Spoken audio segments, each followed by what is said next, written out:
ఈ ఉపాధి హామీ పథకం నిజానికి దేశానికి, రాష్ట్రానికి, దేశానికి కూడా ఒక వరం. ఈ రోజున ఆంధ్రప్రదేశ్, అప్పులు పాలైపోయిన ఆంధ్రప్రదేశ్ సారా రేట్లు పెంచి సారాని నిషేధిస్తామని చెప్పి వచ్చిన ప్రభుత్వం సారా మీద డబ్బులు సంపాదించి, సారా మీద స్కాములు చేసి, వాళ్ళ సారోల మీద, సారా తాగిన వాళ్ళ సారోల మీద డబ్బులు సంపాదించి 3200 కోట్లు ఇప్పటికీ తేలిన లెక్క. వాళ్ళు చేస్తుంటే అలాంటి శిథిలమైపోయిన ఆర్థిక వ్యవస్థ చిన్నాభిన్నం అయిపోయిన పరిస్థితుల్లో ఈ పంచాయతీరాజ్ నిధులు రాష్ట్రానికి ప్రాణవాయువు అయినాయి. నిజంగా అది ఆక్సిజన్ అయిపోయింది మనందరికీ. ఈరోజు దాంట్లో మనకి జాతీయ ఉపాధి హామీ పథకం ఈ రాష్ట్ర అభివృద్ధికి వెన్నెముకైపోయింది.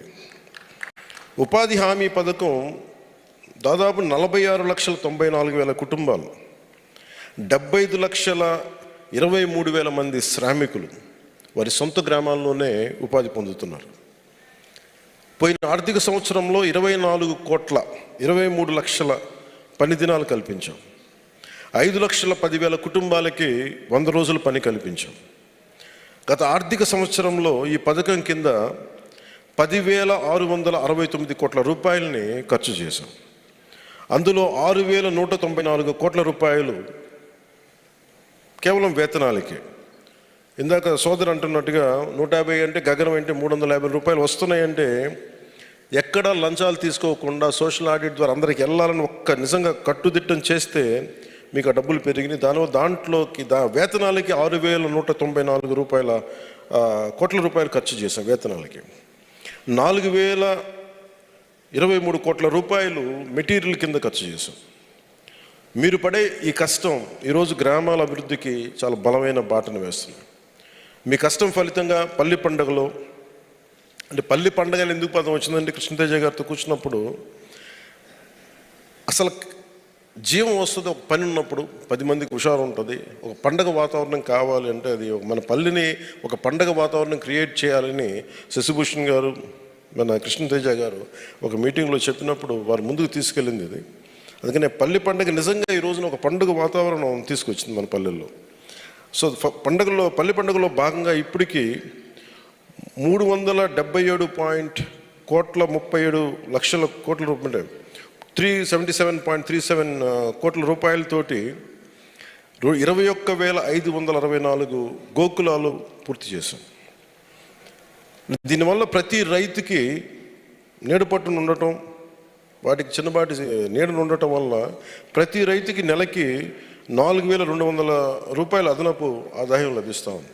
ఇందాక మీ మాటల్లో నాకు అదే అర్థమైంది. అలాగే మీ కష్టం ఫలితంగా ఇప్పుడు నాలాంటి వ్యక్తి బాధపడి ఏదన్నా ఒక పాలసీ పెట్టినా కానీ అధికారులు దాన్ని చాలా ఉన్నత మనస్సుతోటి తీసుకెళ్దాం అనుకున్నా కానీ మీ శ్రమ లేకపోతే ఈ రోజున 13,500 పశువుల తొట్టెలు 60.75 కోట్ల రూపాయలతో ఖర్చు పెట్టి పూర్తి చేయగలిగామంటే దీనికి శ్రామికుడికి జై అనక, శ్రామికుడికి జయ ధ్వానాలు కొట్టకపోతే ఇంకెవరు కొడతాం.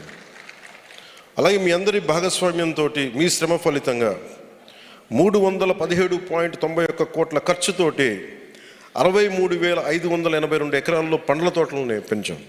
వీటి ద్వారా 41,000 కుటుంబాలు లబ్ధి పొందుతున్నాయి. పండ్ల తోటల పెంపకం ద్వారా ఎకరానికి సంవత్సరానికి ఆదాయం 50,000 రూపాయలు, మొత్తం సంవత్సరానికి 315 కోట్ల ఆదాయం లభిస్తుంది. మీ కష్టం ఫలితంగా, మీ శ్రమ ఫలితంగా పల్లె పండుగలో భాగంగా 1,800 కోట్ల ఖర్చుతోటి మన గ్రామాల్లో ప్రత్యేకించి 32,086 ఎస్సీ ఎస్టీ ఇతర కాలనీల్లో 4,000 కిలోమీటర్ల సీసీ రోడ్లను పూర్తి చేశాం. ఈ సంవత్సరం కూడా 4,000 కిలోమీటర్ల సీసీ రోడ్లు నిర్మించబోతున్నాం. డోలీ మోతలు తప్ప అంబులెన్స్ సైరన్ కూత వినిపించిన గ్రామాల్లో కూడా రోడ్లు పడ్డాయి. ఈ రోజున అంబులెన్స్ వెళ్తుందంటే అది సంపూర్తిగా ఆ ఫలితం అంతా అది మీ శ్రమ, అది మీకే దొక్కుతుంది. ఉపాధి శ్రామికుల సంక్షేమం, అభివృద్ధి అత్యంత ప్రాధాన్యం. మన నారా చంద్రబాబు నాయుడు గారి గౌరవ ముఖ్యమంత్రి నారా చంద్రబాబు నాయుడు గారి కూటమి ప్రభుత్వంలో ప్రధానమంత్రి గారి సహకారంతో ఈ కూటమి ప్రభుత్వం ఎంత బలంగా వెళ్తుంది అంటే ఈ రోజున ఇన్ని దశాబ్దాల్లో ఎవ్వరు కూడా ఇంత చేయనంతగా చేయగలుగుతున్నాం అంటే త్రికరణ శుద్ధిగా మేమందరం కూర్చొని మీ జీవితాలకి ఎంత మేము చిన్నపాటి ఊత ఇవ్వగలం అని మా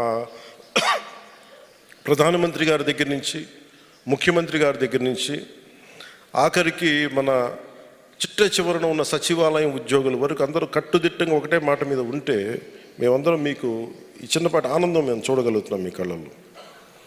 ఉపాధి శ్రామికుల సంక్షేమం మాకు చాలా చాలా ప్రాధాన్యం.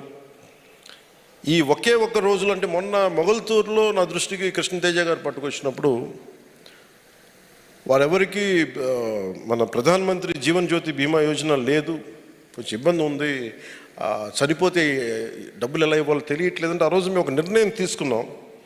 వెంటనే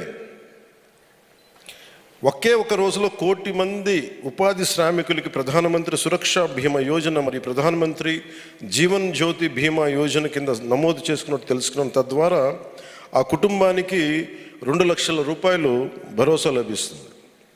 మీరు ప్రతి పనిలో తోడుగా మేము ఉన్నామని చెప్పడానికి నిదర్శనంగా ఉపాధి హామీ పథకం కింద పని ప్రదేశాల్లో గాయపడిన మరణించిన ఉపాధి శ్రామికునికి వైద్య సౌకర్యాల నిమిత్తం ఎప్పుడు 2006 సంవత్సరంలో ఆమోదించిన ఎక్స్ గ్రేషియా పరిహారాలను సవరించాం. అందులో భాగంగా మీరు చేసే పని ప్రదేశంలో ప్రమాదవశాత్తు మరణిస్తే పూర్తిగా కనుక ఏదన్నా వచ్చే మన ఇది ఒక ఇబ్బందిగా మన శరీరానికి ఏదైనా ఒక పనిచేయని పరిస్థితిలో ఉంటే దాని వరకు చెల్లించే 50,000 రూపాయలని ఇప్పుడు 2 లక్షల రూపాయలకి దాన్ని పెంచాం.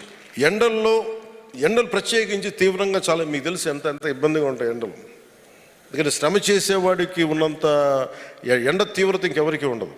నేను చాలాసార్లు ప్రోగ్రాంలు పెట్టేయమంటే నేను ఎందుకు ఇబ్బంది పడతాను చాలాసార్లు అంటే నేను రోడ్డు మీదకి వస్తే ముఖ్యంగా ఇంతమంది సెక్యూరిటీ పర్సనల్ పోలీసు ఎండలో ఉండాలి, లేదంటే ఇంతమంది అధికారులు బయటికి రావాలి, అందుకని సాధ్యమైనంత కొంచెం తక్కువ ఇబ్బంది కలిగించాలని ఒక ప్రయత్నం అయితే ఎప్పుడు చేస్తూ ఉంటాను.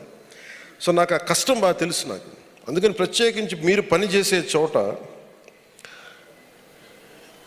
మీరు కనీసం మీరు ఎండలు తీవ్ర మీరు దయచేసి 11 లోపు మీరు తొందరగా పని మొదలుపెట్టి 11 లోపు పని మిగించేలాగా మీరు చూసుకోండి.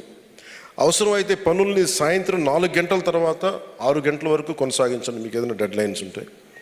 అలాగే గ్రామ పంచాయతీ సహకారంతో మేము ఫామ్ పాండ్స్ కూడా వెళ్ళినప్పుడు నేను మన శశిభూషణ్ గారు మాట్లాడుకుంటా ఉంటే ప్రిన్సిపల్ సెక్రటరీ గారు ఖచ్చితంగా వీటికి మనం ఒక నీడలు ఏర్పాటు చేయాలంటే అక్కడ ఉన్న గ్రామ పంచాయతీ సహకారంతో స్థానికంగా లభించే సామాగ్రితో పాటు ఒక తాటాకులు కావచ్చు, ఈతాకులు కావచ్చు, లేదంటే కొన్నిసార్లు మొన్న నేను